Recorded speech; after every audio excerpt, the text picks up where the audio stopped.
నమస్తే, welcome to magazine story. యుద్ధంలో ఫలానా వాళ్లే గెలిచారని చెప్పలేం. స్పష్టమైన విజేతలు ఎవరన్నది చెప్పటం కష్టం, కానీ తీవ్రంగా నష్టపోయేది మాత్రం సామాన్య ప్రజలే. అయితే ఎప్పుడూ యుద్ధంలో పాల్గొన్న దేశాల ప్రజలు బాధితులు అవుతారు. ఓడిన దేశం ప్రజలకు జరిగే నష్టం మరింత తీవ్రంగా ఉంటుంది. కానీ ఇప్పుడు ఇరాన్ యుద్ధంలో జరుగుతోంది మాత్రం వేరు. యుద్ధంతో సంబంధం లేని దేశాలు ప్రజలు కూడా యుద్ధ జ్వాలల తీవ్రతను చవిచూస్తున్నారు. ముడి చమురు, గ్యాస్ సంక్షోభం ప్రపంచ దేశాలను వణికిస్తోంది. యుద్ధం మరింత తీవ్రతరం చేస్తామని ఇరాన్ సుప్రీం హెచ్చరిస్తుంటే త్వరలోనే ఇరాన్ లొంగిపోనుందని ట్రంప్ చెబుతున్నారు. యుద్ధం ముగిస్తే అంతకన్నా సంతోషం ఏముంటుంది? ఒకవేళ కొనసాగితే పరిస్థితి ఏంటి? ఆయిల్ ఆధారిత ఆర్థిక వ్యవస్థలైన దేశాలతో పాటు ఆయా దేశాల్లో సామాన్య ప్రజల జీవితం ఎలాంటి ఒడిదుడుకులకు గురి కానుంది? దీనిపైనే ఇవాల్టి మ్యాగజైన్ స్టోరీ. ముడి చమురు ప్రపంచ దేశాల ప్రగతిని పరుగులు పెట్టించే ఇంధనం. ఎల్పీజీ ప్రపంచ దేశాల ప్రజల జీవితాలను అనునిత్యం ప్రభావితం చేసే ఇంధనం. ఇంత గొప్ప వనరులు కలిగి ఉండటం కొన్ని దేశాలకు వరంగా మారితే కొన్ని దేశాలకు శాపంగా మారింది. ఇప్పుడు ఆ శాపం ప్రపంచ దేశాలను భయాందోళనకు గురిచేసే స్థాయిలో వికటాట్టహాసం చేస్తోంది. ముడి చమురు, ఎల్పీజీ దిగుమతి చేసుకునే ప్రధాన దేశాల్లో భారత్ ఒకటి. అందుకే ఇరాన్ యుద్ధం మొదలైన నాటి నుంచి, హర్ముజ్ జలసంధిలో చమురు నౌకలు ఆగినప్పటి నుంచి మన దగ్గర కూడా టెన్షన్ పెరుగుతూ వచ్చింది. ముడి చమురు, గ్యాస్ గురించి ఆందోళన వద్దు అంటోంది కేంద్రం. కానీ దేశంలో ప్రజానికం మాత్రం ఆల్ ఈజ్ వెల్ అన్నట్లుగా ఫీల్ అవటం లేదు. ముడి చమురు, గ్యాస్ కొరత కాస్తగా ప్రజల జీవితాలను కుదిపేయటం మొదలుపెట్టింది. మిడిల్ ఈస్ట్ లో యుద్ధ జ్వాలలు మరింతగా భగ్గుమంటున్నాయి. 14 రోజులుగా సాగుతోన్న యుద్ధం రోజురోజుకి మరింత భీకరంగా మారుతోంది.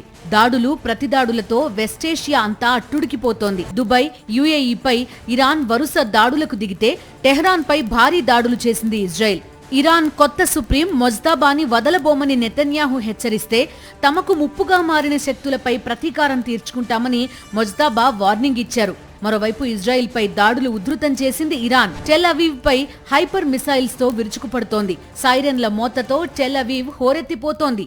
దీంతో అండర్ గ్రౌండ్ షెల్టర్లలోకి వెళ్తున్నారు ప్రజలు. ఇరాన్ దాడుల్లో పలు ప్రాంతాల్లో భవనాలు నేలమట్టమయ్యాయి. అటు ఇరాన్ ప్రయోగిస్తున్న మిసైళ్లను, డ్రోన్లను అడ్డుకుంటోంది ఇజ్రాయెల్ డిఫెన్స్ ఫోర్స్. అమెరికా విమాన వాహక నౌక అబ్రహం లింకన్ పై దాడి చేసినట్టు ఇరాన్ సంచలన ప్రకటన చేసింది. తమ బాలిస్టిక్ క్షిపణులు ఈ యుద్ధ నౌకను ఢీకొన్నాయని, దీంతో అది పనిచేయడం లేదని, గల్ఫ్ జలాల నుంచి వెనక్కి తగ్గిందని చెప్పింది. అయితే ఐఆర్జీసీ ప్రకటనపై అమెరికా భిన్నంగా స్పందించింది. Aircraft carrier Abraham Lincoln సమీపంలోకి వచ్చిన ఇరాన్ నౌకపై కాల్పులు జరిపినట్టు అమెరికా సెంట్రల్ కమాండ్ తెలిపింది. ఈ పరిణామాలన్నీ యుద్ధం ఇప్పట్లో ముగిసేలా లేదన్న ఆందోళనను పెంచుతుంటే, మరోవైపు ముడి చమురు, గ్యాస్ సంక్షోభం ప్రపంచ దేశాలను మరింత ఆందోళనకి గురిచేస్తోంది. దేశంలో ముడి చమురు కన్నా ముందుగానే గ్యాస్ కొరతపై ప్రజల్లో ఆందోళన పెరుగుతోంది. అయితే దేశంలో ఎల్పీజీ సంక్షోభం లేదని కేంద్రం తేల్చి చెబుతోంది. సరిపడ గ్యాస్ నిల్వలు అందుబాటులో ఉన్నాయని, భయాందోళన వద్దని భరోసా ఇచ్చింది. బ్లాక్ మార్కెట్లను అరికట్టేందుకు అన్ని విధాలా చర్యలు చేపడుతున్నట్టు తెలిపింది. మార్చి 5వ తేదీతో పోలిస్తే గ్యాస్ ఉత్పత్తి 30% పెరిగిందన్నారు కేంద్ర పెట్రోలియం శాఖ జాయింట్ సెక్రటరీ సుజాతా శర్మ. అవసరం లేకపోయినా ఆందోళనతో బుకింగ్స్ చేయొద్దని వినియోగదారులకు విజ్ఞప్తి చేశారు. మన దేశ అవసరాల్లో 60% ఎల్పీజీని మనం దిగుమతి చేసుకుంటున్నాం. దిగుమతి చేసుకునే గ్యాస్లో దాదాపు 80% గల్ఫ్ దేశాల నుంచే వస్తోంది. దీంతో ఇరాన్ యుద్ధం భీకరంగా మారుతున్న కొద్దీ హార్ముజ్ జలసంధిని యుద్ధ జ్వాలలు ఆక్రమించిన నాటి నుంచి భారతీయ ప్రజల్లో గ్యాస్ కొరతపై ఆందోళన కాస్తగా పెరుగుతూ వచ్చింది. That's the largest import dependence Qatar పైన. మరో 24% యునైటెడ్ అరబ్ ఎమిరేట్స్, ఇక కువైట్ పైన 8.3%. అంటే ఈ 3 దేశాల నుంచే 68.3% వస్తుంది. 70% ఇయర్లీ. అంటే ఎంత హెవీగా మనం పశ్చిమాసియాపై ఆధారపడ్డామో అర్థమవుతుంది. ఇటీవల అమెరికా నుంచి కూడా ఎల్పీజీ కొనటానికి అగ్రిమెంట్ కుదిరింది. మన టోటల్ ఎల్పీజీ ఇంపోర్ట్స్లో 10% వరకు అమెరికా నుంచి కూడా కొనటానికి రెడీ అయ్యాం. కానీ అది ఇక్కడికి ఇండియాకు రీచ్ కావాలి అమెరికా నుంచి అంటే 45 డేస్ పడుతుంది.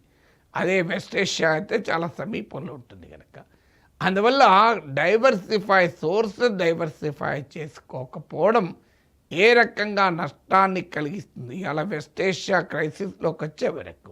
దేశంలో గ్యాస్ కొరత ఏర్పడడం, దానికి వదంతులు తోడవడంతో ప్రజల్లో భయాందోళనలు పెరుగుతున్నాయి. చివరికి పరిస్థితి గ్యాస్ సిలిండర్లు దొంగతనం చేసేదాకా వెళ్ళింది. ఇదిగో ఇలా చూడండి, ఇది బెంగళూరులోని చెన్నపట్టణలో సీసీ కెమెరా దృశ్యాలు. ఒక ఇంటి వరండాలో ఉంచిన ఎక్స్ట్రా సిలిండర్ ని ఓ వ్యక్తి ఎత్తుకెళ్లిపోయాడు. దీనికి సంబంధించిన సీసీటీవీ దృశ్యాలు సోషల్ మీడియాలో వైరల్ గా మారాయి. ప్రస్తుతం ఎల్పీజీ సిలిండర్లు బంగారం కంటే విలువైనవిగా మారాయంటూ నెటిజన్లు సెటైర్లు వేస్తున్నారు. ఎల్పీజీ గ్యాస్ విషయంలో ముందు డొమెస్టిక్ అవసరాలకే ప్రాధాన్యత ఇవ్వడంతో కమర్షియల్ గ్యాస్ సరఫరా ఆగిపోయింది. దీంతో దేశవ్యాప్తంగా హోటల్స్ నుంచి హాస్టల్స్ వరకు అనేక సమస్యలు మొదలయ్యాయి. గత 3 రోజుల నుంచి హైదరాబాద్ నగరంలోని హాస్టల్స్ కి కమర్షియల్ గ్యాస్ సరఫరా ఆగిపోయింది. దీంతో హాస్టల్స్ లో ఉంటున్న వాళ్లకి వంట చేసి పెట్టాలంటే ఇబ్బందులు ఎదురవుతున్నాయని నిర్వాహకులు చెప్తున్నారు. ఈ నేపథ్యంలో హైదరాబాద్ హాస్టల్ అసోసియేషన్ కీలక నిర్ణయం తీసుకుంది. గ్యాస్ సమస్య తీరే వరకు గ్యాస్ వినియోగాన్ని బాగా తగ్గించేశారు.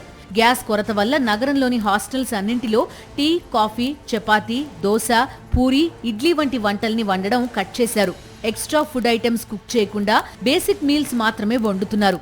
అలాగే కట్టెల పొయ్యి మీద వంట చేయాల్సి వస్తోంది అంటున్నారు. ఇప్పుడు ఇలాంటి ప్రాబ్లం ఫేస్ చేయలేదండి. మాకు రెగ్యులర్గా గ్యాస్ అనేది సప్లై ఉంటుంది. సడన్గా ఒకటేసారి గ్యాస్ సప్లై మొత్తం ఆగిపోవడం వల్ల మేము ఆల్టర్నేటివ్గా ఈ కట్టెల పొయ్యిని ఎంచుకోవడం జరుగుతుంది. దీనివల్ల కూడా చాలా ఇబ్బంది అవుతుంది ఇలా రోజు మెయింటైన్ చేసుడు. ఎందుకంటే ట్రాఫిక్ అన్ని ఇబ్బందులు ఉంటాయి. రోడ్డు మీద మేము వంట చేసుకోవాల్సి వచ్చిన పరిస్థితి వచ్చింది. ఎందుకంటే ఇక్కడ ఫుడ్ అనేది కంపల్సరీ మ్యాండేట్గా సప్లై ఇవ్వాల్సింది అందరికీ. ఎందుకంటే ఆల్టర్నేటివ్ హోటల్స్ కూడా అవైలబిలిటీ లేవు. ఇప్పుడు 80% ఫుడ్ అయితే కంపల్సరీ ఇవ్వాల్సింది. దీనివల్ల కట్టెల పొయ్యి కదా, మెనూ మొత్తం కట్ చేశారా? అంటే ఎక్కువగా గ్యాస్ వాడేవాటి అన్ని కట్ చేసి ఎట్లాంటి మెనూ పెడుతున్నారు? ఇంతకుముందండి డైలీ ఒకరోజు చపాతీ, పూరి, దోశ అలా వచ్చేదండి. ఇప్పుడు మేము మార్నింగ్ ఓన్లీ బ్రేక్ఫాస్ట్కి ఉప్మా ఐటమ్స్ లాంటివి ఇవ్వగలుగుతున్నాము. హైదరాబాద్ నగరంలో దాదాపు 11,000 హాస్టల్స్ ఉన్నాయి. ఐటీ ఉద్యోగులతో పాటు ఇతర ఉద్యోగులు, వివిధ కోర్సులు అభ్యసించే విద్యార్థులు దాదాపు 30 లక్షల మంది ఈ హాస్టళ్లలో ఉంటున్నారు. ఇక హోటల్స్ సంఖ్య కూడా వేలల్లోనే ఉంది. హోటల్ ఇండస్ట్రీ మీద ఆధారపడి ఉపాధి పొందుతున్న వారు 10 లక్షల మందికి పైగా ఉంటారు. వీటన్నింటిలో గ్యాస్ సిలిండర్లు తగినన్ని ఉంటేనే భోజనాలు రెడీ అవుతాయి. లేకపోతే లక్షలాది మందికి భోజనాలు కరవవుతాయి. కమర్షియల్ గ్యాస్ కొరత నేపథ్యంలో చాలా చోట్ల హోటళ్లు, మెస్లు మూతబడ్డాయి.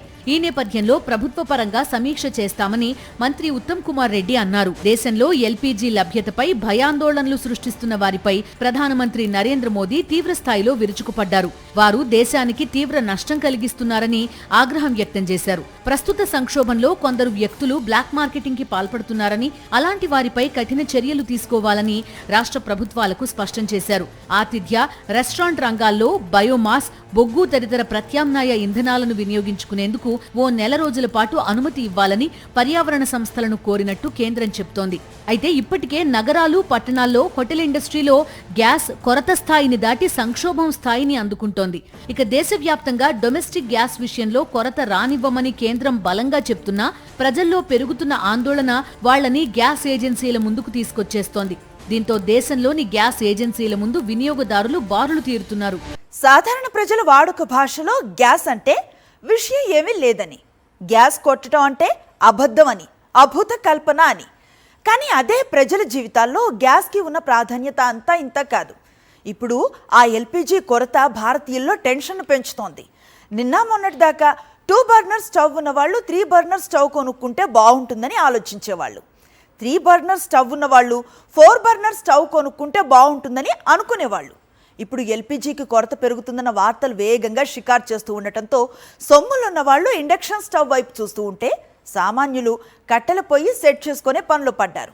ఇక హోటల్స్, హాస్టల్స్ నిర్వాహకుల కష్టాలు అన్నీ ఇన్ని కావు. దేశంలో ఎల్పీజీ కొరత లేదని, గృహ అవసరాలకు గ్యాస్ సిలిండర్లు పూర్తి స్థాయిలో అందుబాటులో ఉన్నాయని కేంద్రం చెప్తున్నప్పటికీ వినియోగదారులు మాత్రం ప్రశాంతంగా ఉండలేకపోతున్నారు. గ్యాస్ ఏజెన్సీల ముందు క్యూ కడుతున్నారు. తెలుగు రాష్ట్రాల్లోనే కాదు, దేశవ్యాప్తంగా ఇదే పరిస్థితి. ఇదిగో ఇలా చూడండి, ఇది విజయవాడలోని ఒక గ్యాస్ ఏజెన్సీ. నిజానికి అసలు గ్యాస్ ఏజెన్సీల ముందు క్యూ లైన్లు చూడడం అన్నది ప్రజలకు అలవాటు లేదు. దశాబ్దాల క్రితమే గ్యాస్ ఏజెన్సీల ముందు క్యూ లైన్లు మాయమైపోయాయి. ఆన్లైన్లో బుక్ చేసుకుంటే గ్యాస్ ఇంటికొచ్చేస్తుంది. కానీ ఇప్పుడు మాత్రం పరిస్థితి ఇలా ఉంది. గ్యాస్ సిలిండర్ డెలివర్ కాకపోయినా డెలివరీ అయినట్టు చెప్తున్నారని కొందరు, 2 రోజులుగా తిరుగుతున్నా ఉపయోగం లేదని మరికొందరు చెబుతున్నారు. ఇవాళ ఇస్తామన్నా నిన్న బుక్ చేస్తే నిన్న లైన్లో నుంచి ఉంటే స్లిప్ ఇచ్చారు. మళ్ళీ వాళ్ళ లైన్లో నుంచి వాళ్ళు స్లిప్ తీసుకొని పొద్దున్న వచ్చాం. 2 గంటలు అవుతుంది వచ్చి. మేము బుక్ చేసిందేమో నిన్నటి నుంచి, మాకు బుక్ కూడా వస్తుంది 10వ తారీఖు, డెలివరీ కూడా అయిపోయింది అన్నారు 10వ తారీఖు. మాకు 10వ తారీఖు బుక్ చేసామని వస్తుంది సార్, మాకేమో గ్యాస్ రాలేదు. నిన్నటి నుంచి మేము ట్రై చేస్తున్నాం, మెసేజ్లు కూడా ఉన్నాయి సార్. మళ్ళీ ఇవాళ నుంచి మేము నిన్న నుంచి ట్రై చేస్తున్నాం. ఏప్రిల్ తర్వాత మీరు ట్రై చేయాలని వస్తుంది, ఏప్రిల్ తర్వాత మళ్ళీ మీరు బుక్ చేసుకోవాలి. ఇప్పుడు మళ్ళీ మీకు గ్యాస్ రాదు. హైదరాబాద్ లో అయితే పరిస్థితి మరీ దారుణంగా ఉంది. గ్యాస్ సిలిండర్ కొరతతో హోటళ్లు, హాస్టళ్లు, క్యాటరింగ్ సర్వీస్ వాళ్లు అష్టకష్టాలు పడుతున్నారు. వంట గ్యాస్ లేకపోవడంతో క్వింటాల్ కట్టెలు 4 నుంచి 5,000 రూపాయలు పెట్టి కొనుగోలు చేస్తున్నారు. ఇంతకుముందు 1,000 రూపాయలుండే కట్టెల ధర ఇప్పుడు అమాంతం పెరిగిపోయిందని వాపోతున్నారు కేటరింగ్ సర్వీస్ నిర్వాహకులు. రేట్లు పెరిగాయని, భోజన రేట్లు పెంచడంతో గిరాకీ తగ్గిందంటున్నారు. మరోవైపు కట్టెలు అమ్మేవాళ్లు డిమాండ్కి తగినంత సప్లై లేదంటున్నారు. ఒక్కసారిగా డిమాండ్ పెరగడంతో కట్టెల ధరలు కూడా పెరుగుతున్నాయని చెప్తున్నారు. హైదరాబాదులో ఫంక్షన్ హాల్ కానీ హాస్టల్ కానీ ఈ హోటళ్ళు ఉన్నాయి కదా, ఆ హోటళ్ళ సప్లై కాడ ఇప్పుడు మాకు గ్యాస్ లేదని చెప్పి హోటల్ ఫంక్షన్లు బంద్ అయిపోయినాయి. అందుకని రేట్లు పెరిగిపోయిన మాల్ రావడం లేదు. ఇంకోటి ఏంటంటే 15 రూపాయల కిలో బయట అంతూరు కానీ, ఇక్కడ మా దగ్గర గిరాకులు లేకుండా గ్యాస్ రేట్లు పెరిగే వారికి ఇక్కడ మా కట్టె రేటు పెరిగిపోయింది. ఇప్పుడు గ్యాస్ లేకపోతే చాలా ప్రాబ్లం అయిపోతుంది. హోటళ్ళు మెయిన్, ఇప్పుడు ఫంక్షన్ హాల్లో కావాల్సింది, అలా చిన్న వంటలకు కావాల్సిన మ్యాక్సిమం ఈ బిర్యానీ కానీ వంటలు కానీ కట్టెలే కావాలి. గ్యాస్ కావాల్సింది ఏంటంటే చిన్న వంటలు నడుస్తుంది. మెయిన్ అల్లిం వాళ్ళకి అయితే బట్టి లేని, అది కట్టలేని పని కాదు.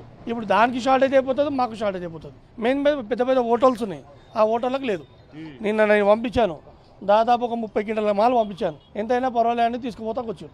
ఎల్పీజీ కొరతతో ఇండక్షన్ స్టవ్లకు డిమాండ్ పెరిగింది. వీటి అమ్మకాలు 75 నుంచి 80% పెరిగాయని వ్యాపార వర్గాలు పేర్కొంటున్నాయి. హైదరాబాద్ లో గ్యాస్ సరఫరా అందుబాటులో లేకపోవడంతో మహిళలు ప్రత్యామ్నాయాలు ఏర్పాటు చేసుకుంటున్నారు. గ్యాస్ ఎప్పుడు డెలివర్ అవుతుందో తెలియకపోవడంతో వంట చేసేందుకు ఎలక్ట్రిక్ వస్తువుల వైపు మొగ్గు చూపుతున్నారు. ఇండక్షన్ స్టవ్, ఎలక్ట్రిక్ రైస్ కుక్కర్లు కొనుగోలు చేస్తున్నారు. దీంతో మార్కెట్లో వీటికి డిమాండ్ భారీగా పెరిగింది. ఇదే అదనుగా అధిక ధరలకు అమ్మేస్తున్నారు. సో ఇప్పుడు అంటున్నారు స్టాక్ ఉంది అని చెప్పి, కానీ మన వరకు వచ్చేసే వరకు అది రావట్లేదు. ఇప్పుడు నార్మల్గా చిన్న 5 kg సిలిండర్ నింపుకోవాలనుకున్నా ఎక్కువ ఛార్జ్ చేయడం కానీ అలా, లేదంటే దొరకట్లేదు అని పంపించడము. So all of a sudden మేము ఇది ప్లాన్ ఉండదు కదా వార్ అనేది. సో ఆ సిచ్యువేషన్ వల్ల ఇప్పుడు ఇండక్షన్ ఉంటే సేఫర్ సైడ్, ఇప్పుడు అందరూ ఆఫీస్ వెళ్ళే వాళ్ళం కాబట్టి సేవ్ అవుతుందని చెప్పి తీసుకోవడానికి వచ్చాము. గ్యాస్ సిలిండర్లు బుక్ చేసుకుంటున్న వారి సంఖ్య పెరగడంతో చమురు మార్కెటింగ్ సంస్థల సర్వర్లు క్రాష్ అవుతున్నాయని కొందరు డిస్ట్రిబ్యూటర్లు పేర్కొంటున్నారు. అయితే బుక్ చేసుకోవడానికే వీలు కుదరకపోవడంతో వినియోగదారులు గ్యాస్ ఏజెన్సీల ముందు క్యూ కడుతున్నారు. దీంతో గ్యాస్ కొరత ఉన్నదానికన్నా ఎక్కువగా ప్రచారం జరుగుతోంది. జేబులో డబ్బులున్నాయి, క్యూఆర్ కోడ్ ని కావాల్సినంతసేపు స్కాన్ చేసుకోమని యూపీఐకి లింక్ అయిన బ్యాంక్ అకౌంట్లో బ్యాలెన్స్ అభయం ఇస్తుంది. ధనమే అన్నింటికీ మూలం కదా. ఇక సమస్య ఏముంది అంటారా? కొన్ని సందర్భాల్లో ధనం కన్నా ఇంధనమేరా అన్నింటికి మూలం అనాల్సిందే. ఎందుకంటే ఎల్పీజీ కొరత ఏర్పడకుండా చూస్తామని కేంద్రం హామీ ఇస్తోంది. అదే సమయంలో కమర్షియల్ గ్యాస్ సిలిండర్ల విషయంలో కొరత స్పష్టంగా కనిపిస్తోంది. హోటల్స్ మూతపడుతున్నాయి, కర్రీ పాయింట్స్ నిర్వాహకులు కలత చెందుతున్నారు. హోటల్స్ యజమానులు లంచ్, డిన్నర్ ఏర్పాటు చేయడానికే కాదు, టీ, టిఫిన్స్ సెట్ చేయడానికి కూడా హైరానా పడుతున్నారు. బయట తినటం అలవాటైన వాళ్ళు మాత్రమే కాదు, బయట తినటం అవసరంగా మారిన లక్షలాది మంది ప్రజలు ప్రతి నగరంలోనూ ఉన్నారు. వారందరిలోనూ గ్యాస్ కొరత ఆందోళన పెంచుతోంది, హోటల్ ఇండస్ట్రీని షేక్ చేస్తోంది. దేశంలో ఆతిథ్య రంగంలో గ్యాస్ కొరత కనిపిస్తోంది. గృహ అవసరాల కోసం ఎలాంటి ఇబ్బందులు ఉండవని కేంద్రం హామీ ఇస్తోంది. అయినా వాస్తవంలో పరిస్థితి అందుకు కొంచెం విరుద్ధంగా ఉండడంతో దేశవ్యాప్తంగా గ్యాస్ ఏజెన్సీ కార్యాలయాలు, పెట్రోల్ పంపుల బయట ప్రజలు భారీ సంఖ్యలో బారులు తీరుతున్నారు. తెలుగు రాష్ట్రాల్లోనూ అదే స్థాయిలో ఆందోళన వ్యక్తమవుతోంది. తూర్పుగోదావరి జిల్లాలో గ్యాస్ కష్టాలు రోజురోజుకీ పెరుగుతున్నాయి. కమర్షియల్ గ్యాస్ సరఫరా పూర్తిగా నిలిచిపోయింది. మరోవైపు డొమెస్టిక్ వినియోగదారులు కూడా సిలిండర్లు దొరక్క ఇబ్బందులు ఎదుర్కొంటున్నారు. గ్యాస్ బుక్ చేసుకునే టోల్ ఫ్రీ నంబర్ కూడా పనిచేయకపోవడంతో డీలర్ల వద్ద ఆందోళనకు దిగుతున్నారు. డొమెస్టిక్ సిలిండర్ల సరఫరా తగ్గిపోయిందని, సర్వర్లు పనిచేయడం లేదంటూ గ్యాస్ కంపెనీలు సమాధానం చెప్పడంతో ఏం చేయాలో తెలియక వినియోగదారులు ఆందోళన వ్యక్తం చేస్తున్నారు. సిలిండర్లు సరఫరా చేయడానికి ఎన్ని రోజులు పడుతుందో కూడా ఏజెన్సీలు చెప్పలేకపోతుండటంతో కస్టమర్లు అయోమయానికి గురవుతున్నారు. ప్రభుత్వం ప్రత్యామ్నాయ ఏర్పాట్లు చేయడం లేదని దుమ్మెత్తిపోస్తున్నారు. గ్యాస్ దొరికేస్తుందని చెప్పేసి అంటారు, ముందు ఒక టైం చెప్తున్నారు, తర్వాత ఒక టైం చెప్తున్నారు. ఇక్కడ సామాన్యుడు జీతాలు వదిలేసుకుని పనులు మానుకొని రోజువారీ కూలీ కూడా లేకుండా తిరుగుతున్నా సరే దొరకట్లేదు. వాళ్ళు ఇచ్చిన ఆన్లైన్ ఏమో ఆ నెంబర్ పనిచేయదు. ఫోన్ ఉంటేనే వాడు బుక్ చేసుకోగలిగితే గ్యాస్ అంటారు. సామాన్యుడికి చాలా మంది నిరక్షరాస్యులకి ఫోనే లేదు. వాళ్ళ పరిస్థితి ఏంటి? ఈరోజు మా పిల్లలు హాస్టల్స్లో ఉన్నారు. వాళ్ళకేమో భోజన సదుపాయం కూడా ఆపేశారు. అదేంటి ఇప్పుడు టీవీలో చూస్తుంటే గుడిలో కూడా ప్రసాదాలు కూడా లేని దుర్భర పరిస్థితి తీసుకొచ్చారు. ప్రభుత్వం ఏమైనా ప్రత్యామ్నాయ ఏర్పాట్లు చేయాలి తప్ప ఇలా ప్రజలు కొట్టుకు సాగుండని వదిలేస్తే ఎలా బతకాలి జనమంతా కూడాను? ఇదేమన్నా కరెక్ట్ అండి ఇది? ఇప్పుడు ఈరోజు మేమున్నాం, 2 రోజులుగా నేను తిరుగుతున్నాను. ఒక్కొక్కడేమో 1500 ఇస్తే సిలిండర్ ఇస్తా అంటున్నాడు. నా దగ్గర రికార్డింగ్ కూడా ఉంది. అంటే వీళ్ళ బ్లాక్లో అయితే వీళ్ళు అమ్ముకోగలుగుతారు, జనాలకైతే ఇవ్వలేరా? ఏంటి దుస్థితి? అధికారులు కళ్ళు మూసిపోయి ఉన్నారా? వాళ్ళు వచ్చి ఇక్కడ అందరికీ సక్రమంగా అందుతున్నాయో లేదు చూడాలి కదా. వారు ఆన్లైన్ నెంబర్ ఎందుకు పనిచేయట్లేదు? ముంబై నుంచి హైదరాబాద్ దాకా మహానగరాల్లో వర్కింగ్ హాస్టల్స్ లో భారీ సంఖ్యలో విద్యార్థులు, ఉద్యోగులు ఉంటారు. ఒక్కో సిటీలో వీరి సంఖ్య లక్షల్లోనే ఉంటుంది. ఇక వైద్యం నుంచి మొదలు పెడితే అనేక పనుల మీద వచ్చే వారి సంఖ్య కూడా లక్షల్లోనే ఉంటుంది. గ్యాస్ కొరతతో హోటల్స్ మూతబడితే, హాస్టల్స్లో వంట ఆగిపోతే వీళ్లంతా ఆహారం కోసం ఇబ్బంది పడే పరిస్థితి వస్తుంది. అలానే గిగ్ వర్కర్స్లో ఫుడ్ డెలివరీ బాయ్స్ వాటా పెద్దదే. వీళ్ల ఉపాధికి మంట పెట్టేస్తోంది గ్యాస్. పెద్ద హోటల్స్, ఒక మోస్తరు రెస్టారెంట్స్ కట్టెలతో వండే ఏర్పాట్ల వైపు చూస్తుంటే, కర్రీ పాయింట్స్ లాంటి చిరు వ్యాపారులకు కట్టెల మీద వంట చేయడం భారమైపోతోంది. కర్రీ పాయింట్స్ మూతబడితే తమ భోజన అవసరాన్ని అతి తక్కువ ఖర్చుతో పూర్తి చేసే లక్షల మంది సామాన్యులు తీవ్ర ఇబ్బంది పడాల్సి వస్తుంది. సార్ మాది చాలా చిన్న షాపు, బయట కట్టెలపై పెట్టుకునే అవకాశం లేదు. అలాగని కట్టెలపై పెట్టుకుంటే పబ్లిక్ ఊరుకోరు. కనీసం కమర్షియల్ బండి అయినా కొంచెం మాకు అరేంజ్ చేస్తే మా వ్యాపారాలు ఇదవుతాయి. మూసుకుంటే చాలా మటుకు మేము ఫైనాన్షియల్గా చాలా ఇబ్బంది పడాలి. షాప్ రెంట్లు, ఇంటి రెంట్లు, ప్రతిదీ రెంట్లతో నడిచిందే మాకు. ఎందుకంటే పెట్టుకునేదే మేము ఈ మధ్యకాలంలోనే పెట్టాము. దీనికి ఇంకా మొన్ననొచ్చి జీవీఎంసీల నుంచి ఇబ్బంది పడ్డాము, ఇప్పుడు ఏళ్ళ నుంచి ఇబ్బంది ఉన్నది. దయచేసి మనాటి సిరి వ్యాపారస్తులకి ఎంతో కొంత దయించి గవర్నమెంట్ కనీసం కమర్షియల్ బండిని ఇస్తే కొంచెం మాకు హెల్ప్ చేసిన వాళ్ళు అవుతారు. అటు అమెరికా, ఇజ్రాయిల్, ఇటు ఇరాన్ రెండు వైపులా సంధి దిశగా, శాంతి దిశగా అడుగులు పడడం లేదు. హార్మజ్ జలసంధి విషయంలో మరింత కఠినంగా వ్యవహరిస్తామని ఇరాన్ తెగేసి చెప్తోంది. మన ఎల్పీజీ దిగుమతుల్లో 80% గల్ఫ్ దేశాల నుంచి సాగుతోంది. దీంతో యుద్ధం మరిన్ని రోజులు సాగితే భారతీయుల బతుకుల్లో గ్యాస్ మంటలు మరింతగా భగ్గుమనడం ఖాయం. ఇది వాల్ట్ మ్యాగజైన్ స్టోరీ. మరో ఇంట్రెస్టింగ్ టాపిక్ తో మళ్ళీ కలుద్దాం. అంతవరకు స్టే ట్యూన్ టు సాక్షి.